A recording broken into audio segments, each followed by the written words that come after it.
What does it mean to live unlimited? For some, it's learning to navigate a world not built for you. For others, it's discovering that strength isn't found in perfection, it's found in perseverance. The Living Unlimited podcast celebrates life without limits, real stories, raw conversations, and practical wisdom from people living boldly with limb differences. Each episode shines a light on what's possible when we choose courage over comparison and creativity over conformity. Because life isn't about what's missing, it's about what's possible.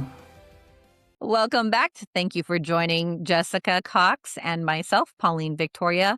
We're back with another episode talking about everything and anything limb difference. So, what we're talking about today, and this is for the parents, dear mom and dad. Our parents did some amazing things. Jessica and I are pretty amazing, but we didn't just come out of the womb this way. No.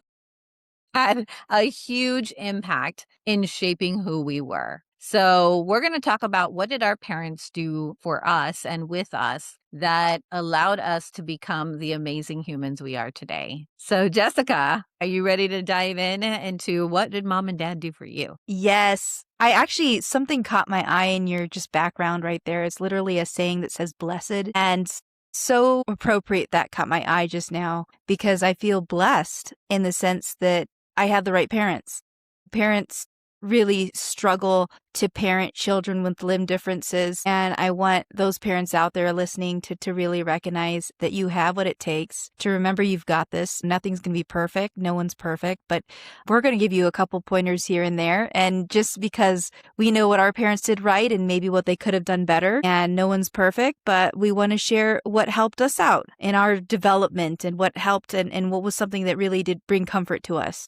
Yes. So would you like to start or would you like me to start? I'm going to let you start this time. Okay. Right. Parents aren't perfect. As a parent myself, I was pretty sure I was going to ruin my kid. We try our best. We're human. There is no instruction manual, especially if you have a child with a limb difference. So I can tell you there's two major things that my parents did for me that I think really contributed to creating the person I am today. And yes, I am the corny person. When someone asks you who's your hero, I'm going to say my mom. Yeah, right? Aww. It's Yeah. true. And I'm going to share that with you right now.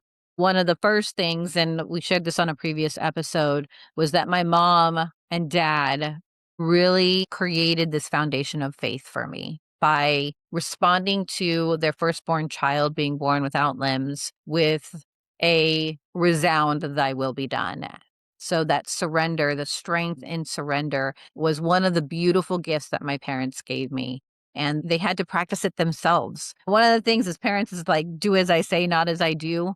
It is extremely important that what we do aligns with what we say. And so having an integrity and not just saying, oh, you need to have faith in God, but not practice yourself. This is something that I think was huge is that my parents, even though the doctors try to talk them into giving me up into an institution, because that's what they did in the 70s, my parents chose to have faith in God and took me home with that faith and that love and that hope in their hearts. And that was really the only thing that guided them. And so for me, that was the first gift that my parents gave me. Like Jesus was given like gold, frankincense, and myrrh. I feel like my parents gave me faith as one of them. And that is worth its weight in gold. And then the other thing that my parents gave me is what I term as tough love. And what I mean by that is that my parents, they nurtured me. They loved on me. They made me feel safe. And they did not enable me in my disability. One time, and this is a story that they tell me, because I don't remember, it was probably when I was around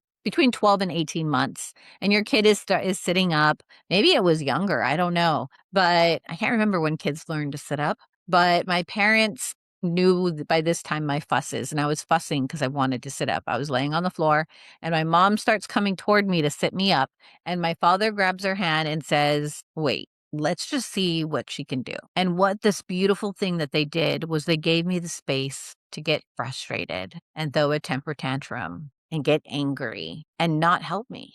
And after I threw my temper tantrum, and yes, even without limbs, we can throw big temper tantrums. Don't let that underestimate us.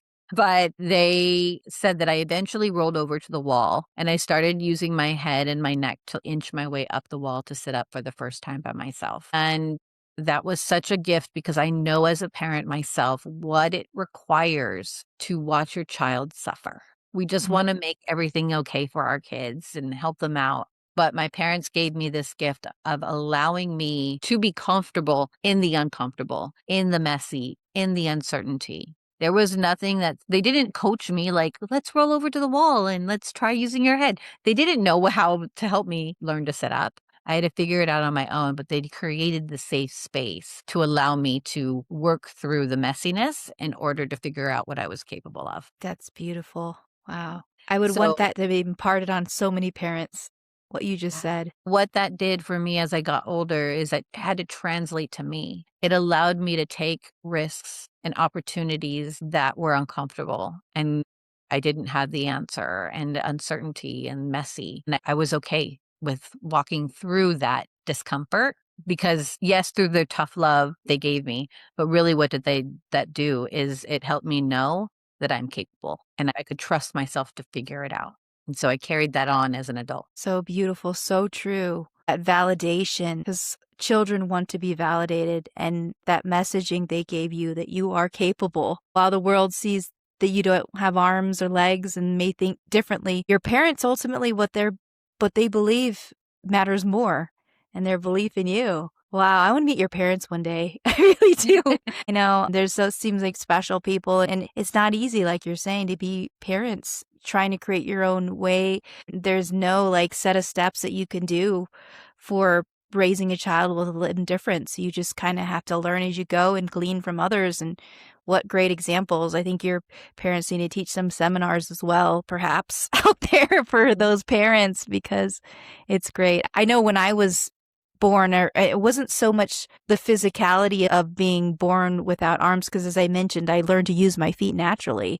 But a lot of times it was some of the emotional reassurances that I needed for my difference. And that's why one story comes to mind for me is when I would ask my parents, why am I this way? And why did God make me this way? And one thing my dad said I remember very vividly is he said he didn't necessarily make you this way. He allowed this to happen. And if he allowed it to happen, he must have known that you were going to be okay. And for me, that meant, okay, yeah, I'm going to be all right. And having a faith in his plan and his greater plan, and just that reassurance, knowing that I'm going to make it through this. And the why me, we're all going to be in that position occasionally, right? Why me? Why am I having this situation? It's just part of the human experience. But knowing that it's okay and that there is something greater out there that'll get us through it. So my parents instilled that profound faith as well. My mom was more of the type who really did coddle me and want to take care of my every little need. And my dad was the type, was a different, kind of like how you said, Pauline, your dad said, wait, let's see what she can do. I remember a particular trip where I was going to finally just leave the nest as a sophomore in high school, and I was going to leave home and everything that was comfortable for me to go to a summer conference on the other side of the country. And I'd never flown to the other side of the country alone. I never left my home before, but I wanted to do this trip. And my mom really was insistent that she come with me to help take care of my needs. And it was going to be a conference in Philadelphia, Pennsylvania. And I wanted to do it on my own because I was at that age where you want to do it on your own. And my mom didn't end up driving me to the airport, but my dad did. He drove me to the airport. It was about an hour and a half drive to get on that flight. And he was there and said, okay, good luck, and kissed me goodbye. And I had my backpack on my back. That's how I carry my bag. And I made my way down the jet bridge onto the plane. And it was my first time flying alone. I was probably, 15, 16 years old. And I got on that plane and I had to learn how to advocate for my needs from the moment I stepped away from my father. And that was important to do that because I had to grow to knowing how to speak up for myself, how to have, like you said, the room for growth, the room to learn, the room for discomfort so that you can find out that it's okay to be uncomfortable, be uncertain, that you figure it out. And I figured it out, left home for 10 days all by myself for this youth conference, not knowing a single person at this conference, and had to figure it out. But I came home a completely different girl. My mom picked me up at the airport and said, "Who is this? I don't even know who she is anymore." I was misconfident. And it was just life changing because that space that I needed to figure it out on my own and that tough love you speak of, we want to gift that to our children. I don't have children biologically like you, Pauline, but I do have, I feel like a parent to my nieces and my nephew because they're so incredibly close to me and I feel that for them. So I feel that parental wish that they can become the best version of themselves as well and how to go about doing it. Because it's sometimes hard to let go. Heck yeah. It's so hard. I don't even understand the strength that our parents had to let go, right? And Mhm. that same surrender. Your dad, even though he was probably like, "All right, good luck." Inside, he was like, "Oh my gosh, please, Lord, praying for you. Make sure she's okay." I mean, because I'd be nervous for my 15-year-old who's fully able-bodied to go out there. Yeah. And you're a girl, like, there I don't know, maybe it could be because we grew up in a different time, but to let your child go and trust them and trust God, that God's got them and, that people are going to be good to them. Oh, Yeah.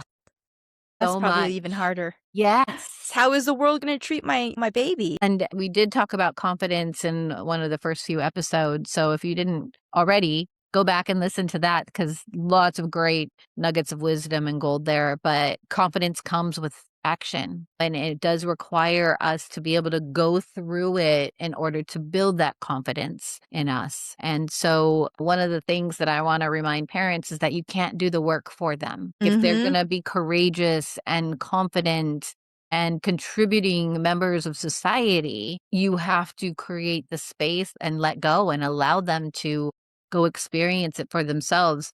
And it's probably more scary for you, the parent, than it is for them. They're excited. I remember being a youth and looking back now, and I'm like, was I bold or just stupid? Like, why would I put myself in that position? But that is the benefit of youth, is that we have a certain boldness about it. And so, even though you might not know exactly how, if your kid, your teenager is starting to say, I want to do this on my own, let go and say yes. And at the end of the day, knock on wood, no one's going to die. Like, you didn't die across the country in the plane. Yeah. When my parents, I told them I want to go away to college, I didn't die. If anything, it brought us back stronger and different. And that gift of allowing, like our parents allowing us Mhm. to exercise our autonomy is it was courageous for them too. And we might get scratched up a few times here and there and something might but we learn how to get back up, right? And Yes. how will we ever learn how to get back up unless we fall down a few times? Yes. So good. That is so good, Jessica. Hopefully, this has helped you as a mom and dad, or even as an auntie or uncle or mentor. It really took a village to raise me. And us being Filipino, you're raised with the whole family. And my dad was the oldest of 10, so he had a whole family too. And so it's not just up to the parents, but everyone that's in that child's life, everyone that was in our life as we grew up had a say in it. It was never oh, we can't do that as a family because Pauline can't come. It was like, this is what we're doing. We're going to figure it out. Whether it was camping or whitewater rafting or snow tubing, we're going to make it happen. And that stays with us. And eventually we start saying yes to those opportunities that are scary and uncertain. And that's where we continue our growth because we're never done. Even as mom and dad, you're never done. You're still learning. And so we thank you for the courage it takes to raise us, people with limb differences, but know that they're going to be okay and anything is possible. And we'd love to know, do you have questions that you'd like to ask us as a parent? Like, how do I help my child around dating or living independently, or like whatever it is? Maybe you have a question that you feel like we can help you with. Put it in the comments. And if Mhm. you're an adult with a limb difference and you have experiences or different things, approaches that your parents used with you, and you want to share them, please add those in the comments as well. Is there anything else that you'd like to say, Jessica? That I know I want to share the importance of availability mm, because I think some parents will come to me and say they shut down when I try to bring this up and want to talk to them, because that's sometimes teenagers do shut down. They don't necessarily want to open it up. But I think you'll be surprised how, if as a parent you make yourself available and not overly pushy, but just available for the child to feel safe and open and not judged, to be able to talk something through. That's something that really helped me process a lot of my challenges emotionally as a young person, was that I always had a parent to talk it through with. And there were times where I didn't want to talk about it, and that was okay. But there were other times where I really wanted to see how can we talk this through? Because sometimes answers don't really surface unless you talk it out. So being that available person for a child is so important, so that they can eventually come to their own decision, instead of gleaning what is the parent going to do, what will the parent say, because it's important to help facilitate that child to make a decision for themselves so that they can own it, right? Instead of yes. say, oh, you don't do that, or don't do this, or do this and do that. Instead, help facilitate them to come to a conclusion. Maybe I should do this or try this out, or see if this works, because they feel ownership and they feel the confidence that comes from that ownership. That's just good parenting advice, whether you have a kid Mhm. with a lived difference or not. Thank you for that, Jessica. That is really important. Well, we hope this has helped you on your journey of parenting. Again, this is just one topic, but if there's anything else that you'd like us to cover, please feel free to contact us. Let us know, and let us know like what you think about this podcast. Would you like us to continue the podcast? Would you like us to have different topics, and what would those topics be? So thank you again for subscribing and sharing, and we will see you next time. Thank you. Bye.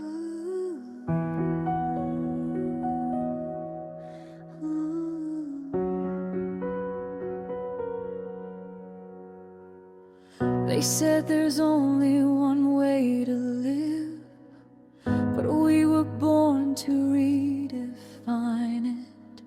We found light in the hardest places, turned the struggle into guidance. Every scar, every stare, every door once closed became the wind beneath our hopes. We're not what the world expects to see. We're the proof of